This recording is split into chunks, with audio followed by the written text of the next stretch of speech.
Ora, os efeitos adversos do tratamento, da imunoterapia estão normalmente relacionados com a imunoativação.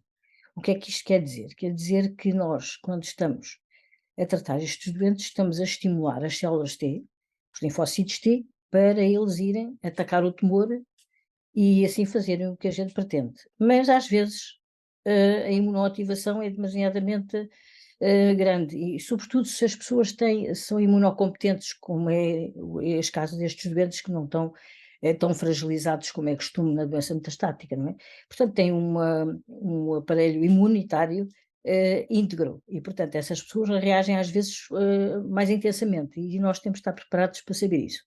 Portanto, antes de iniciar o tratamento, temos que explicar isto tudo e dizer também, mesmo que são novos, tem que ter muito cuidado com os efeitos adversos que vão aparecer. Agora, quais são esses efeitos adversos?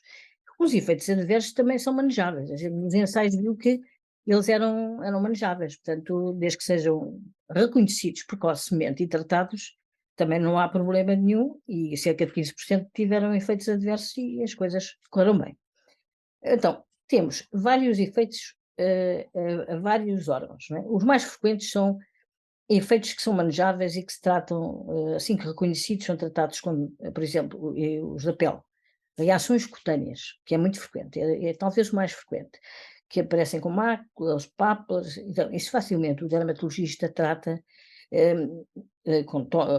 topicamente ou com medicamentos orais e tudo corre bem, mas pode haver outras reações mais complicadas, como seja toxidermias, portanto as pessoas que têm reações grandes, e eu já tive vários doentes nessa situação, esses doentes têm que parar a medicação, não é? E por vezes têm que fazer corticoterapia e se a situação for muito grave têm que ser internados e fazer outro tipo de medicações imunossupressoras, mas não é muito frequente. Depois temos os gastrointestinais, os efeitos gastrointestinais, que também são frequentes, as colites, e começam com diarreia. Ora, isto aqui é preciso ter muita atenção, a pessoa tem diarreia e não pode desprezar esse sintoma. Até 5 dejeções diárias, para já deve avisar o médico que tem diarreia e o número de dejeções que tem por dia. Se for superior a 5, já nos põe um pouco de alerta. Portanto, convém tratar logo sintomaticamente a primeira parte, hidratar bem o doente, e isso pode desaparecer. Mas isso, se agravar, já pode trazer uma doença grave e que pode levar a sepsis, em caso limite, portanto, septicemia, não é? Uma infecção grave, tem que ser internado, ou então uma perfuração, que ainda é mais grave. Portanto, o segredo disto é sempre o mesmo, é ir ao médico precocemente, ser rigoroso e depois no médico fazer o diagnóstico correto e o tratamento o mais precoce possível, que isso vai diminuir a gravidade dos efeitos adversos. Isso é assim para todas as toxicidades, mas esta é frequente. Depois temos uma que é muito enganadora, mas que é uma percentagem pequena, que anda à volta de 2, 3%, que é a toxicidade respiratória, as pneumonites.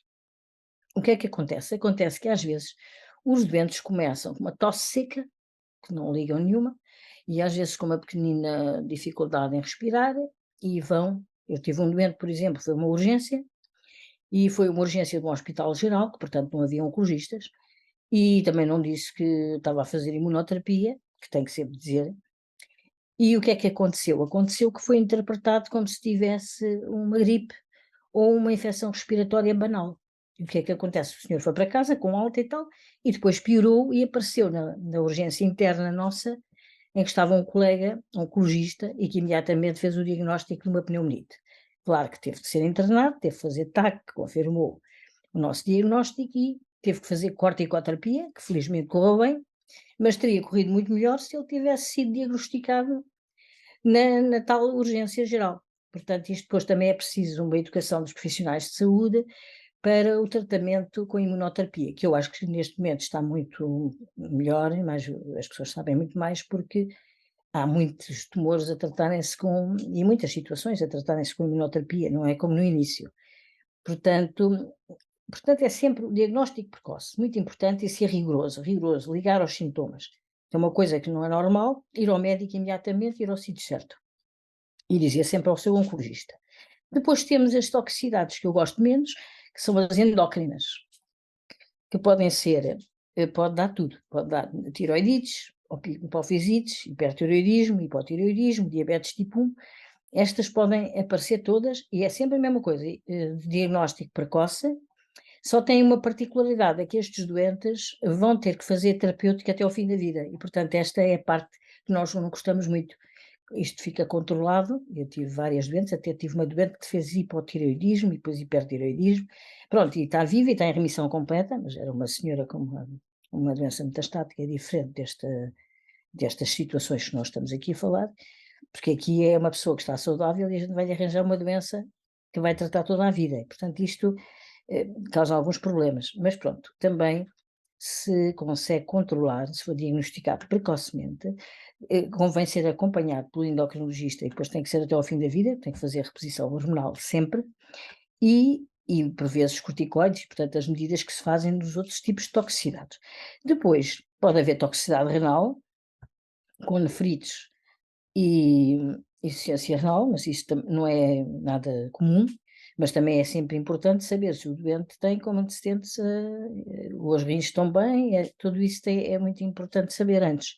E depois a hepática, que é muito má, mas é bastante rara, é uma hepatite autoimune e que por vezes é fatal. Mas é muito raro aparecer esta hepatite. Portanto, e depois também as neuromusculares também pode atacar os nervos, portanto, neuropatias, pode-se fazer síndromes de Guillain-Barré, miastenia gravis, mas essas são raras. Eu tive 2 doentes com miastenia gravis, tiveram que ser internados, mas pronto, são situações limite, mas as pessoas também não morreram, o que tiveram internadas bastante tempo, até recuperar, e são toxicidades mais graves, não é? Mas pronto, de um modo geral, as toxicidades são manejáveis, quase sempre são manejáveis, tratadas precocemente e adequadamente.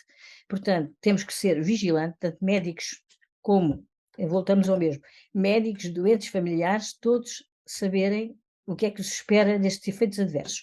E ir imediatamente ao médico, ao seu médico oncologista, e serem tratados imediatamente, porque isso vai diminuir muito os efeitos deletérios, aqueles efeitos maus, não chegam a desenvolver-se muitas vezes.